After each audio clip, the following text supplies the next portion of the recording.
India. The setup for today will be that Lakshmi will do a short presentation, which will give everyone on the call today an overview of the key areas of the national education policy. We will then have an opportunity to listen to each of our panelists, and I will ask a number of questions. I will now hand over to my colleague Lakshmi, who will take us through the presentation on the national education policy. Thank you, Lakshmi. Yeah. Thank you, Delia, for that very warm welcome to this panel discussion that you have organized with BBG. And thank you, BBG, for having me as a guest on this. I'm going to finally table the much-awaited national education policy after a period of 34 years, end of July. Like I say, now is as good a time as any other to do this, especially when the entire higher education and overall the education space has been turned upside down because of the COVID-19 pandemic. So Ministry of Human Resource Development has been renamed as the Ministry of Education, putting education in front and center of everything that this ministry does. It also is a powerful statement of intent on the part of the government as to how it views education as an enabler for India to achieve all of her economic and social goals in the coming years. See, in the education space is going to be led by higher education, because that is where substantive kind of measures have been announced in terms of how India is looking to proceed in the implementation of the national education policy. There is wide-scale acceptance of tech play in higher education, and that has now been institutionalized in this policy document. The cornerstones of the policy are around autonomy, adaptability, and flexibility. Vocational education is going to be embedded in the education system right from in India. No discourse on any topic is complete without talking about access and equity. And in the last decade or so, we have seen India's drive towards improving the quality of our education institutions, especially around climbing the rankings ladder in competition with China. And the two interesting elements that the report looks at are affordability and accountability. Really good to see. So the siloed kind of learning patterns that many of us have been used to growing up in India is hopefully going to change. And this is definitely a welcome change in our school education system. In terms of the higher education, there has been a lot of talk around how we need to restructure and consolidate our university system. The government is looking to kind of restructure the HE system into autonomous degree granting colleges and universities that would be research intensive and teaching intensive universities. All waited with bated breath around India's intention to open her doors. This is the last standing bastion, of course, foreign players in the higher education space. The document has said that the top 100 universities, we don't yet know how they are going to select these top 100 universities. They will be facilitated to operate in India. However, the legislative framework around this, we have to wait and see what that would entail. As some of you all would remember, in the previous kind of attempt to introduce this bill in the parliament, it ran into a lot of roadblocks, primarily because of the expectations set out in the document around the capital that was expected to be put forward by the foreign institution, and also around the roadblock around repatriation of profits, which were two big issues for institutions. But having said that, hopefully there would have been lessons learned from our last attempt. And this time, we are all quite hopeful that a more favorable legislative architecture will underpin this particular initiative. Because one of the key things to remember is that there is the ambition to push India's gross enrollment ratio from 26.3%, where it is at presently, to 50%.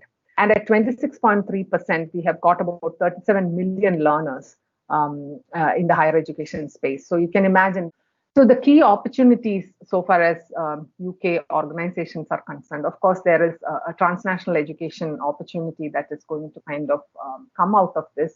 And UK has always done brilliant work around the world in TNE, with the number of learners, really outstripping what other countries have in the form of TNE. To give us some thoughts on the national education policy. For those of you who don't know Professor Knowles, as I said, he is someone who has lived in India for 30 years, taught in India, managed within universities in India, so has a huge knowledge of the Indian higher education landscape. He is also an advocate of design education. And so my first question to Mike is, this is a document that is really about setting an innovative pathway for Indian education, right the way from nursery all the way through to PhD. And importantly, really setting out a plan for lifelong learning and incorporating vocational education as well as academic, the traditional academic pathways.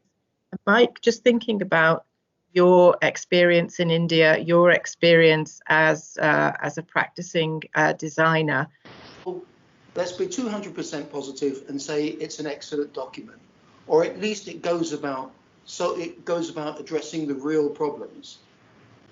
Now, not on the negative side, in India we've got a long way to go, and all of you dear Indian friends of mine know that my heart is as Indian as yours. Yeah, I am passionate about that country. I love it. That's why I hung around for 30 years and more. So I hope I still got some more years there. But we have got a huge amount to do. And what you pointed out there, Delia, about the changes that are afoot, that were coming before COVID, that COVID has sped up. The whole thing about technology, the whole thing about where we're going to go, where these young people, where they will work, how they will work in a society that has artificial intelligence or augmented intelligence, which is much better, robotics, etc., at the key of what they're doing. That will be a massive thrust that will take them forward. That will be an engine that can soar them through many of the world's problems. But if we talk about artificial intelligence, if we talk about robotics or whatever, if you go back to for instance, and I'm sure many of you have seen that very small clip from Professor Kakul talking about the jobs that robots cannot do.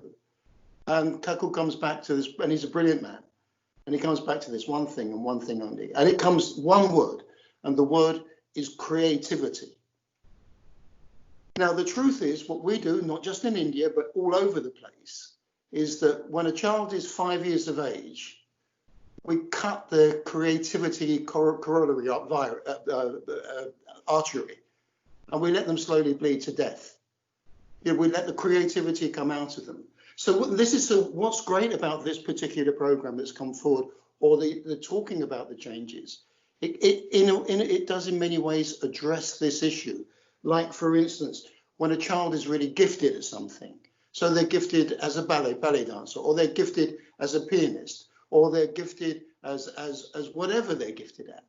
It's the gift that counts. And the interesting thing is that that's the way that the Indian education system used to think 2,500 years ago. It is just what it was all about back then. So we've got that, but we have a long way to go.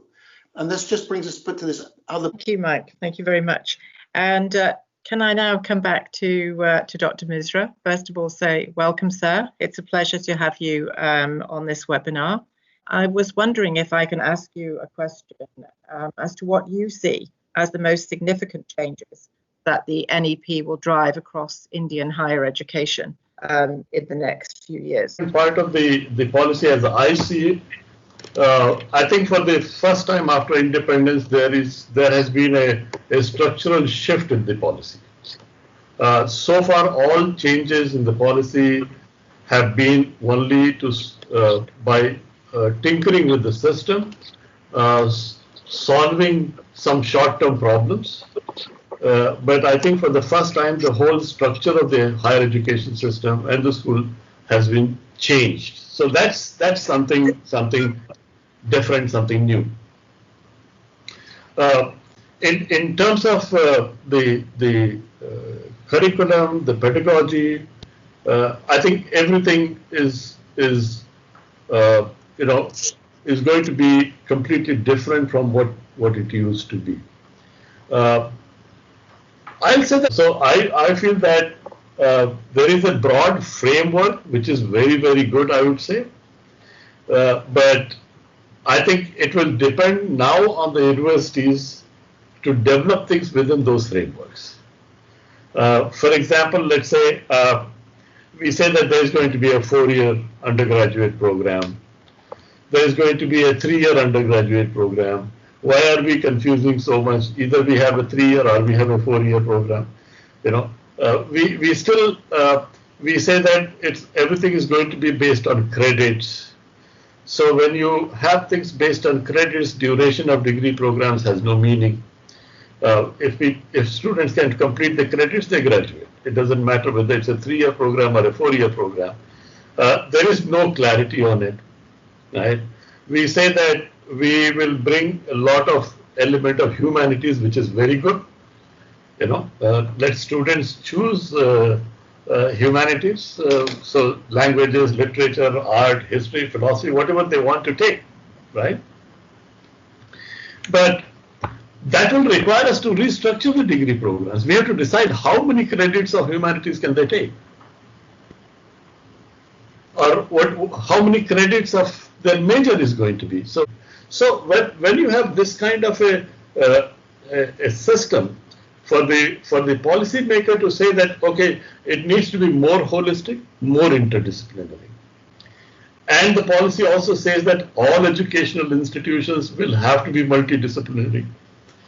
What that means is that there are 15 different schools in the university. Students should be free to go and take courses in those schools, except their majors, wherever they want to go. Somebody wants to go and take a course in engineering, School of Engineering, they should be allowed to do, right? But what this also does is that kind of a flexibility also requires a change in the administrative system of the university. Today we are having an administrative system which is based on, okay, 5 courses in first semester, 5 courses in second semester, 5 courses in third, fourth, and then you graduate. But when you are going to have these kind of flexible systems, then the student will have to register every semester, because we don't know what courses he's going to take, right? So it means that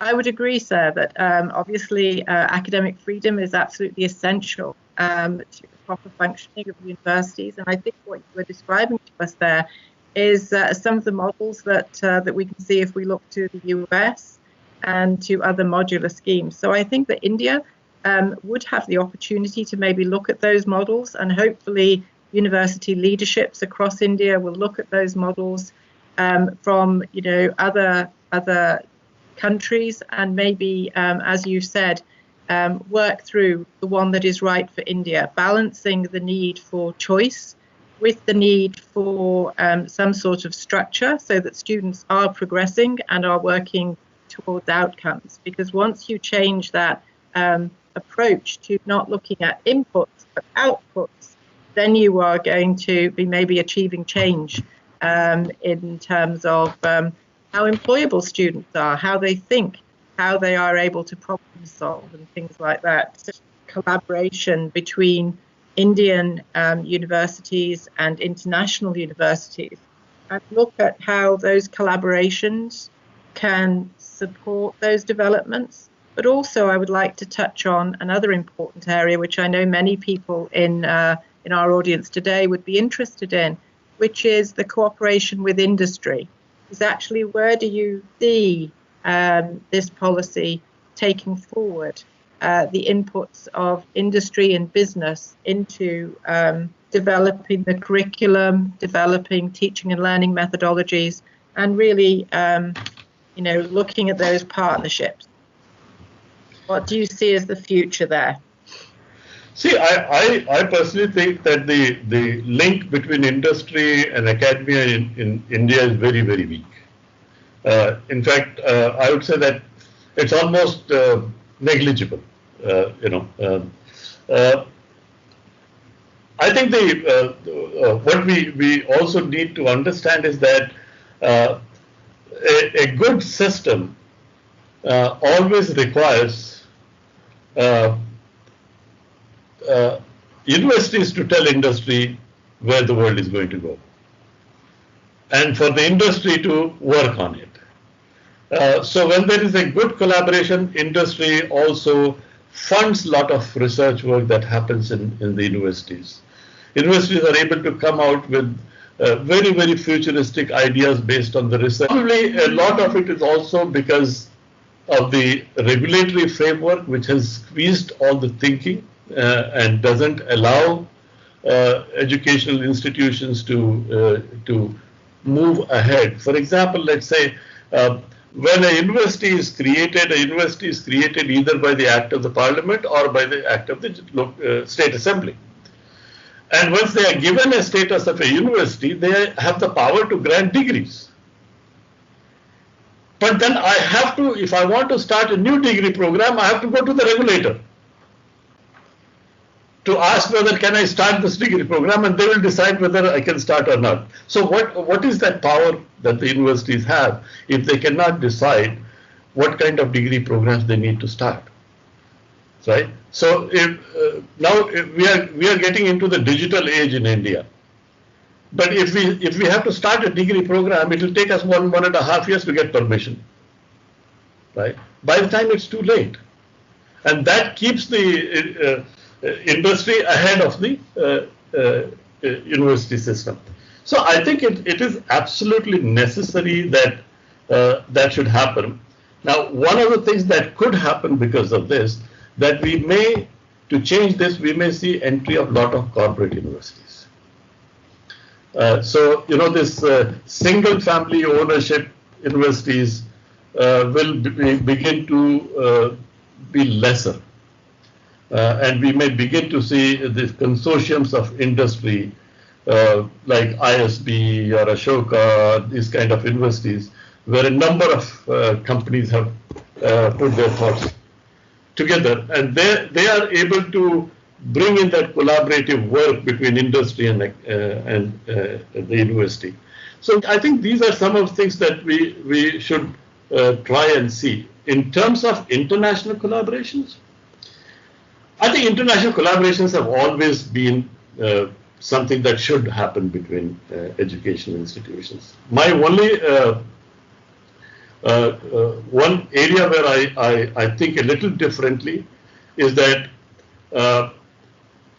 I think the whole process of internationalization, what we call, is a one-way process. It's from India and China to UK, Australia, New Zealand, United States. But the internationalization has to be across all countries. There has to be mobility across nations. And that's not happening. But to contribute to opportunities for faculty and for research in terms of internationalization, as well as student mobility. And I think you're right that up to now, maybe there has been an imbalance. But hopefully, some of the commitments that the NEP is making in study in India, stay in India, for example, there may well be a wider type of internationalization that is on offer. I'm wondering now if I can maybe bring my colleague Lakshmi Iyer into the conversation before we move to some of the questions. Sure. And I was just going to ask Lakshmi if she could reflect on the NEP and talk to us about what she thinks is most exciting in terms of the policies that are outlined there for the medium term for India and higher education. Say that I find the new architecture that they are looking at creating for undergrad education quite exciting. As a great believer in liberal arts education with a wide base of subjects, and having just kind of spend a fair bit of time trying to to understand the theory of classical music on Coursera. I think, it's a wonderful opportunity to break the silos and get students to get a wide base in terms of their learning. And the shift from, a very input-driven kind of, culture that we have in higher ed to look at measuring outcomes, I think is a step in the right direction. So those two things are quite exciting for me, because I do think that learners will get very good exposure and opportunities, and lifelong learning hopefully will become embedded in their DNA as a result of this shift, which augurs well for our future. But as Professor Misra said, the devil is in the detail, right? We write wonderful documents, right? We have been writing documents on various aspects of our policy formulation over several decades.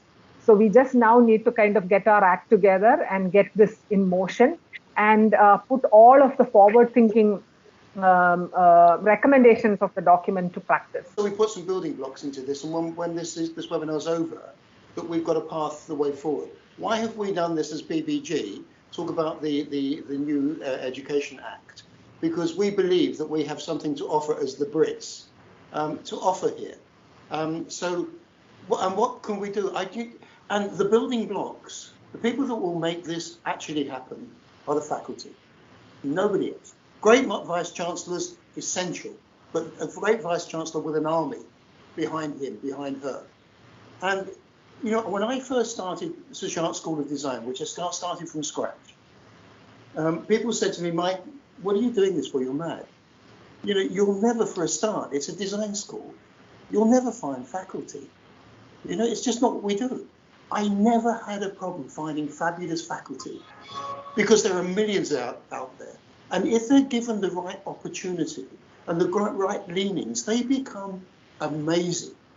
Amazing. We have that gift in India. I was fortunate because I grew up in a system, my Welsh headmaster, my Welsh head of English, or whatever, very evolved people. So I had a different way of looking at things, which perhaps some of my faculty didn't get interacted with, but they enjoyed doing it and they moved on. Would it not be more appropriate to select foreign universities by ranking in subject rather than overall? Okay, so I think that I'd like to take that question, and then maybe I will ask a comment. See, as I said that personally, I'm not a person who believes in these kind of regulatory systems, right? I think it is these things should be decided between two individual institutions as to what is good for them and what is not good for them. Today we say, okay, only the world's top 100 universities can come and have partnerships. What if every country says, yes, that's right, we will all have only the top 100 universities? So it means Indian universities have no chance anywhere, because they don't fall into the top 100 universities, right? So, I think these are things which are very absurd. They don't make sense. I want the top 100, but I'm not among the top 100. How does this relationship work, right? So I think there are institutions that may not be there in the top 100, but they are some of the best institutions in certain disciplines, right? And they may be in the top 30 or 40 in that particular subject, right? So why would I want to not collaborate with them? I think what is important is that we need to have certain guidelines. Do you add anything onto that point about the number that's chosen? I think that number was given broadly as a guidance. At least that is what we were told by Dr. Leena Wadia when she spoke with us, who has consulted with the Kasturi Rangan committee. But having said that, there are enough case studies around the world that India can kind of look at to pluck best practices and bring that into bearing. One example is the Education City in Qatar, where they have gone after the best of breeds across a range of disciplines. Not essentially saying that the top 100, but okay, if I'm going to do this particular course, I want the top university offering this particular program, coming into Qatar and offering that program here for students. So I think there is merit in us looking at a range of disciplines and going after the top institutions that have got research and teaching capabilities in those fields, and encourage them to come and offer that to our students. So yeah, I do think that 100 number is going to generate a lot of debate, and eventually we will get somewhere which is suited for the Indian conditions. The Indian context. Private education has become expensive versus when we are studying. How is the government addressing this issue? Okay, so I think that that's a very difficult one to answer, because private education is expensive in many parts of the world, not just in India. I think what I would say about that is much of this document will require investment. I think no one of my panelists would dispute the fact that many of the aspirations are not going to come without investment in infrastructure, in training and development, and change management. And so I think that a big misunderstanding among people that private education is expensive and public education is not expensive.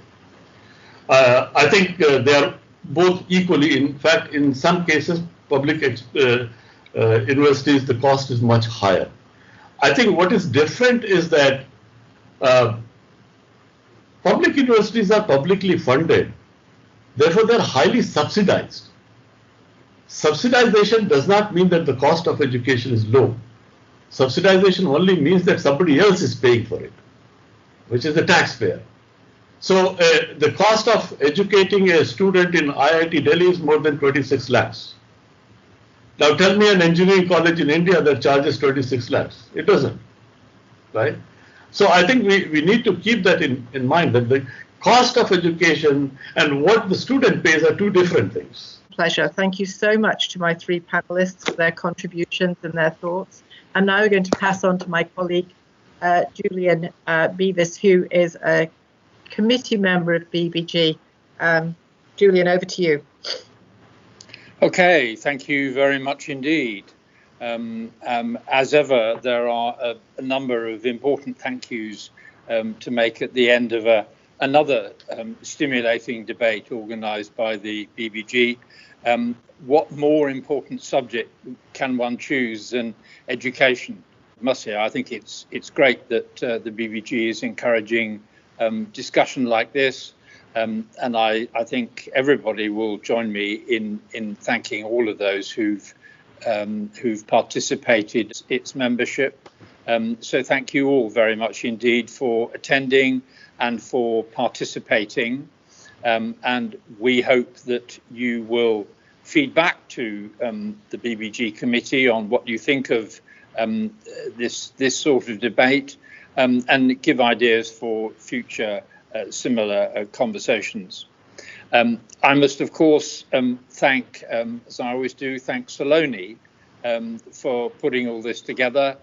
Saloni works away in the background, make sure it all works, make sure that people, well, most people at any rate, do so much for all you do. If it wasn't for you, we would be absolutely nowhere in all of this. And last but not least, I must thank the panelists, the speakers today, for their very interesting contributions. I was particularly interested in the beginning of the discussion. I say beginning because it's a conversation that could go on for much longer, about the role of industry and its relationships with the world of academia. In the time that I have been in India, I've seen very little evidence of that really happening, apart from one or two outstanding examples. But generally, the exchange of ideas, I think, is frankly very poor. And both sides, I think, need to do a lot better in that space. And I do hope a discussion like this will stimulate that thought, and that those of us around this table, as it were, in business will take that message. And I hope also that those in academia will pick up that message and perhaps encourage their colleagues in the business world to progress it. Because thank you to the audience, and Saloni, thank you. Thank you all very much indeed. And on that note, have a good evening.